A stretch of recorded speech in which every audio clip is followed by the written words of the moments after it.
হোক, যখন তার জীবিকার জন্য বা যে কোনো কারণেই সে যখন বর্ডার ক্রস করে মায়ানমার আসতে যায়, তখন সে এই মাইন বিস্ফোরণে আহত হচ্ছে।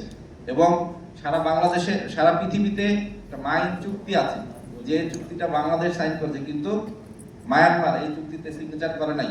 সুতরাং এন্টি পার্সোনাল মাইন তারা ব্যবহার করতে পারে এই চুক্তির বাইরে। তারা সুতরাং তারা যদি তাদের দেশে এন্টি পার্সোনাল মাইন ব্যবহার করে, সেটা তাদের এখতিয়ারভুক্ত। তবে যখন এখানে বিজিপি ছিল, অর্থাৎ border guard police of Myanmar যখন ছিল, তখন কিন্তু সবসময় আমরা এই মাইন বিস্ফোরণ বা এই মাইন বিস্ফোরণে আহতদের বিষয়ে সবসময় আমরা তাদেরকে জোরালোভাবে প্রতিবাদ করেছি যে তোমাদের দেশে মাইন আছে, মাইনগুলি ডিমাইনিং করো, মাইনগুলি সরিয়ে ফেলো, যেন এই মাইনে যেন কেউ হতাহত না হয়। কিছুদিন আগে একটা হাতিও কিন্তু আহত হয়েছে, এবং সেই হাতির আক্রমণে দুইজন পশু কর্মকর্তাও কিন্তু খুব গুরুতরভাবে আহত হয়ে সেনাবাহিনীর এবং আমাদের বিজিবির হেলিকপ্টারে কিন্তু তারা ঢাকায় গিয়েছে। তাদেরকে আমরা আমাদের বিজিবির হেলিকপ্টার দিয়ে তাদেরকে আমরা ঢাকায় স্থানান্তর করেছি উন্নত চিকিৎসার জন্য।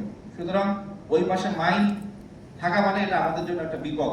আমরা এটা সবসময় মনে করি, আমরা সবসময় তাদেরকে বলি এবং বলে যাচ্ছি যে মাইনগুলি তারা যেন সরিয়ে ফেলে।